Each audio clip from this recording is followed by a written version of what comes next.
Crybaby Cam is going to New England. Hello, everybody. I am Andrew Wilbar. Be sure to like, share, and subscribe if you have not already. Tell a friend, bring them back here, get the word out. It is much appreciated. What's not appreciated as a Steelers fan is seeing New England come back to possible relevance. I was thinking, 1 year, I won't have to worry about New England. 1 year, I won't have to worry about them winning another Super Bowl and topping the Steelers for most all time. I hope this doesn't work out, guys. I really hope this does not work out. I'm sorry if you're a New England fan watching and you've been watching it. I'm sorry. I just hope this doesn't work out. Cam is supposedly healthy. I've never been a huge Cam fan. I think one crybaby QB leaves New England, another crybaby QB enters New England. That's the theme of the offseason for New England. Again, if you're a New England fan, I offended you. I'm apologizing right now, but I've got to have my cracks at New England because this is so aggravating. I thought for sure I wouldn't have to worry about New England this year. And I still don't think they're quite Super Bowl contenders, but we're going to get into Cam Newton's fantasy impact today. And I don't know, it's starting to make this a little bit scary for a Steelers fan. But first, we're going to get to your questions. If you have any questions, put them in the comment section, and I will answer them just like I'm about to answer the questions that those of you that put one in last time asked me. Some of these are comments. We'll start off with Sixth Sense Sports. Try saying that 3 times fast. Says, completely agree on Julio. He is inconsistent. He is replying on one of the comments I made in my Fantasy Football Busts video on how Julio, he really isn't consistent. In non-PPR formats, I really don't see how you can take him in either round 1 or 2. He just doesn't win in the red zone, and because of that, he's never going to win you any games. He'll be solid, but he's not going to win you any games. So, good comment. Keep it coming. Thank you for watching Sixth Sense Sports. Appreciate you stopping by. Want a shout out to Andy Moss, who asked about the timestamps in the description. We were talking about a lot of players in one video. I actually did put them in the last video, so thank you for that recommendation. That really helped. Keep tuning in. The Flex Network says, nice job. Thank you very much. Much appreciated. We also have some other comments and questions. We do have a question here from Evan Wright, who says, I really like both J.K. Dobbins and DeAndre Swift as mid-round sleepers. Mark Ingram is getting up there in age, and Kerryon Johnson is made of glass. True. So I suspect both Dobbins and Swift to get a good amount of playing time for their respective teams. What do you think about those two? Thank you for the question, Evan. It is much appreciated. Keep tuning in. I really like DeAndre Swift coming out. He was my number 1 running back in the draft last year. Zach Moss was my number 2. I thought Swift was probably the most explosive running back in the draft. Still needs some work in pass protection, and he's had some ankle injuries. Something to keep an eye on. I know Kerryon is even more injury prone than Swift is. So I think that Swift could get into the fold really quickly, but he's not going to be a workhorse back. That said, it seems to be a pretty top-heavy group at the running back position this year. After that, there's a big drop-off. Not a lot of great names in the middle rounds. So if you can get DeAndre Swift rather in the 6th round, it's probably not a bad buy in Fantasyland this year. I think he's a guy that towards the end of the year, maybe by playoff time, he could be the full-time starter. J.K. Dobbins, I'm not as high on. I wasn't as high on, let's put it that way. I wasn't as high on coming out of Ohio State. Sorry for swearing. I'm a Michigan fan, so I've got some hate for Ohio State. I know, but with Dobbins, he struggled as a receiver out of the backfield. That was his biggest thing. Struggled out of the backfield. Pass blocking, he improved. Yeah, I will give him that. He improved his pass blocker his senior year. But really, I think what it's going to come down to is what will Mark Ingram's role be and what will Dobbins' role be. Ingram is 30 years old. He brought up the point Ingram's getting up there in age, and he is. And I think that's something you have to be concerned about as a fantasy owner of Mark Ingram. At some point, his body may start breaking down. We haven't seen that yet, but it could happen. And Dobbins is probably more explosive at that point in his career. Ingram's lost a step when it comes to speed. He's still going to be probably the top back to start off the year, but again, by playoff time, Dobbins has younger legs, not as much tread in the tires, maybe a guy that you will want to take a chance on in the later rounds if he is available in your league. Very good question. Keep them coming. Moving on to a bold prediction from Fantasy Spartan. James White can be a Christian McCaffrey type player in 2020. Okay, thank you for tuning in, Fantasy Spartan. I appreciate the comment, but I have to disagree on that one. I have never been a huge James White fan. I just have not. Christian McCaffrey, I mean, I know you just said type player, but wow, I can't even put James White in the same breath as Christian McCaffrey, because Sony Michel's still going to be the starting running back. I know he has some health concerns, but Damian Harris will probably be the number 2 on early downs. So McCaffrey, he was a 3-down back for Carolina. I don't think James White ever will be. He's a receiving back. He could be that type maybe as a receiver. I know Khaliba King said that he thinks he can put up 1,000 receiving yards. I'm not going that far. Maybe 700 to 800. But, you know, with Cam Newton coming back, you know, in Norv Turner's offense, is last year in Carolina, they use the running back and they use Christian McCaffrey more often. So maybe they'll do the same in New England. I know this offense in New England is going to be a lot different than any that we've ever seen before. But we really don't know what that's going to be yet. So maybe James White will be, but I'm still saying I'm not drafting him in any of my fantasy leagues unless it's a PPR league. Forget it. I'm just not a James White guy. But, you know, if you can, you may prove me wrong this year. So, you know, we'll see. I just don't quite see that with James White. But keep the comments coming. Thank you for tuning in, Fantasy Spartan. Khaliba King is talking about his fantasy team. He had a fantasy draft and wants thoughts on it. He has Jimmy Garoppolo and Josh Allen at quarterback. I love Josh Allen. Garoppolo, I would drop because you said you're going to pick up Drew Lock off waivers. I think Drew Lock's going to have a better season than Garoppolo, just my opinion.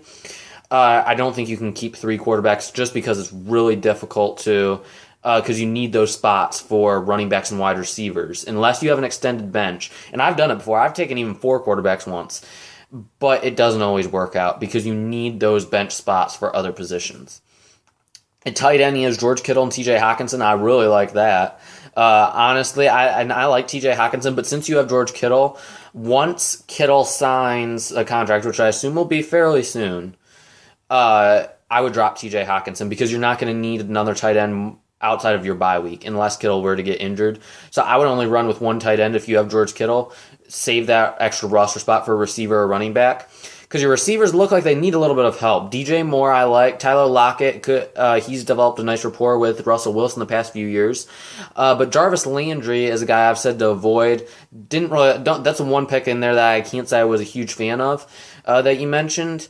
If someone will offer you something for Landry, I would see what it is and maybe consider taking something for Jarvis Landry.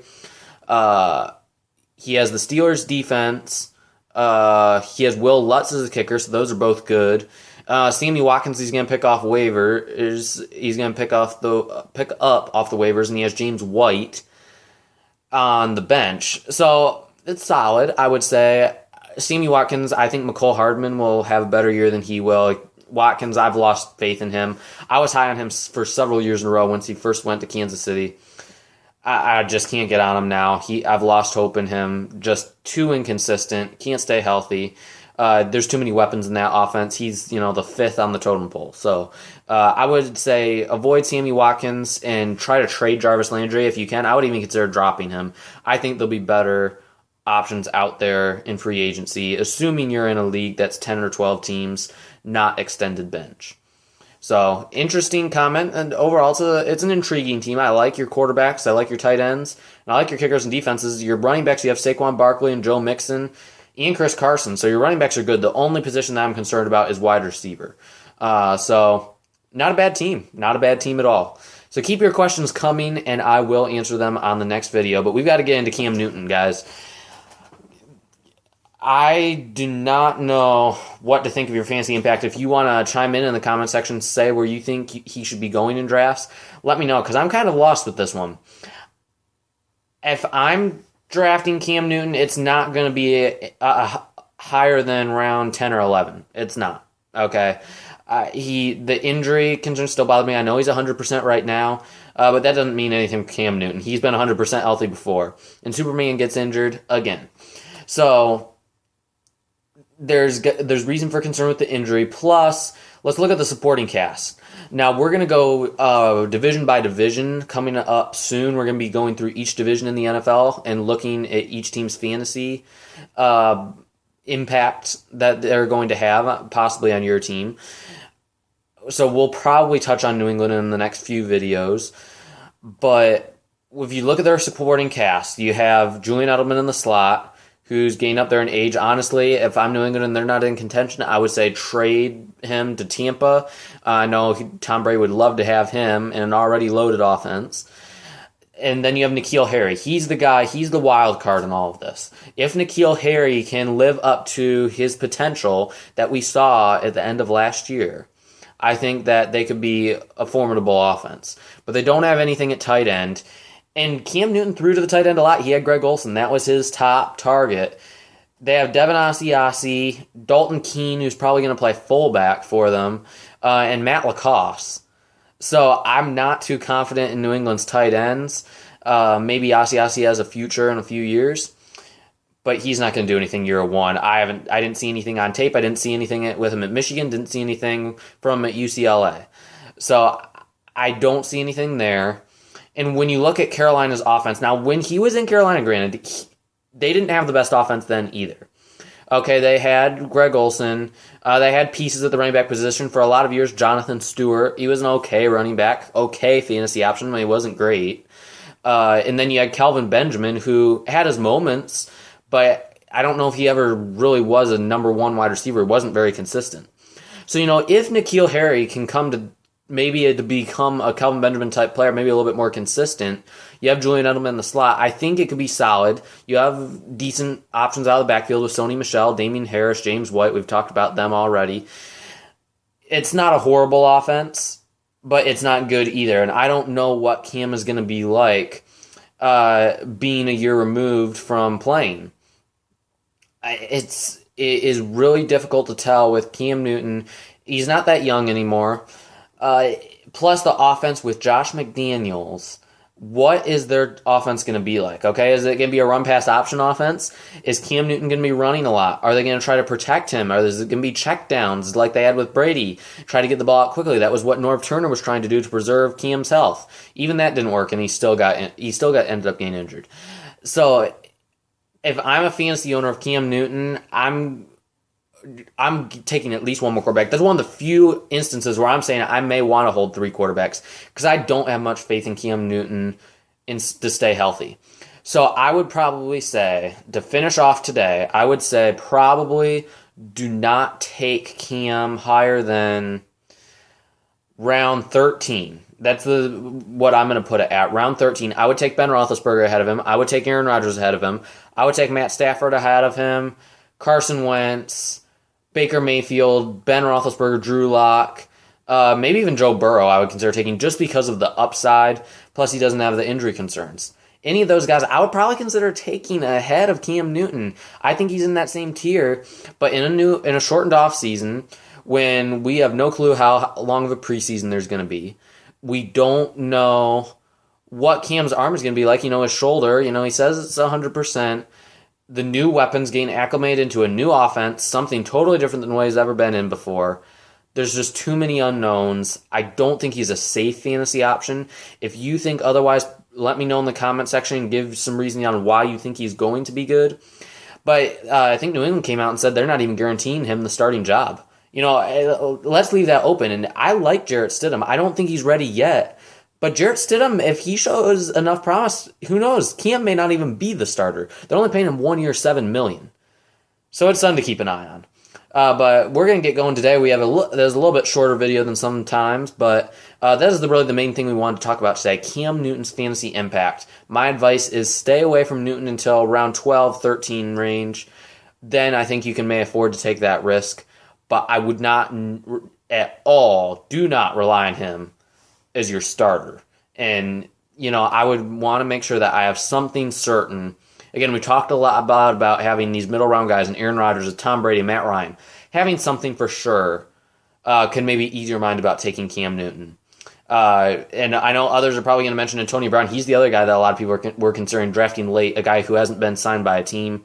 We'll get into him some other time.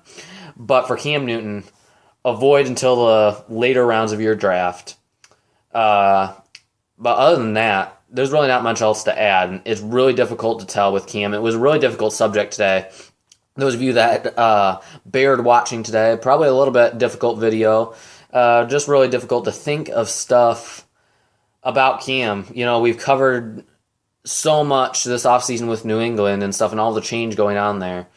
And I think what it really boils down to is, do you trust Cam in a sea of unknown? And that's really the narrative that we're going to have to talk about.